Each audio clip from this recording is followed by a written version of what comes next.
اولاد تیار کیسی کی ہم نے؟ جو اولاد نمازی نہیں ہے وہ کیا ایصال ثواب کرے گی؟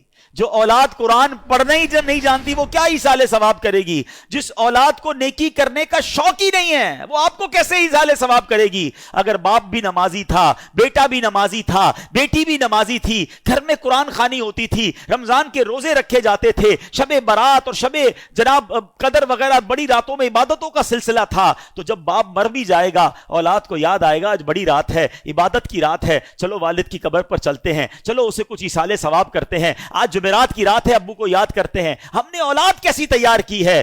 یہ سوال بنتا ہے۔ پیارے آقا فرماتے ہیں کہ جو اپنے ماں باپ کی طرف سے حج کرے، ماں باپ کی طرف سے تو حج ادا ہو جائے گا، حج کرنے والے کو مزید 10 حج کا ثواب ملے گا۔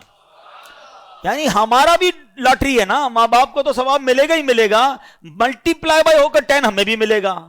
اب اگر یہ حدیثیں پڑھی ہوں گی تو بچہ جب حج کرنے جائے گا تو ماں باپ یاد آئیں گے نا، ورنہ ماں باپ کو کون یاد کرے گا؟ ایک اور جگہ پیارے آقا فرماتے ہیں جب تم میں سے کوئی نفل خیرات کرنا چاہے نا، کبھی کبھی ہوتا ہے کسی مسجد میں پیسے ڈال رہے ہیں، کسی غریب کو دینا ہے، کسی کی مدد کرنی ہے، یہ ثواب تو ملے گا۔ آقا فرماتے ہیں اپنے ماں باپ کی طرف سے کرے۔ کیا خوبصورت شریعت ہے، کیا پیاری تعلیمات ہیں۔ صدقہ خیرات تو کرنا ہی ہے نا، کہ نیت کر لو یہ ماں باپ کی طرف سے ہے۔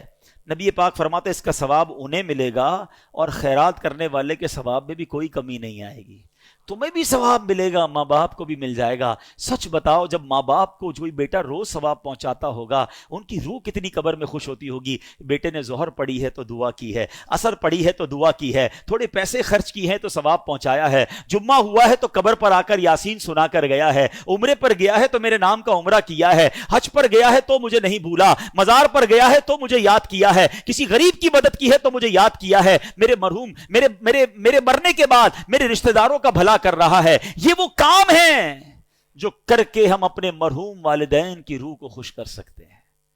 اور وہ بیٹا جو نماز نہ پڑھتا ہو، وہ بیٹا جو لوگوں کے ماں باپ کو گالیاں دیتا ہو، لوگ اس کی وجہ سے اس کے ماں باپ کو گالی دیتے ہوں، بتاؤ ان کے ماں باپ کی روح کتنی ان سے ناراض ہوگی۔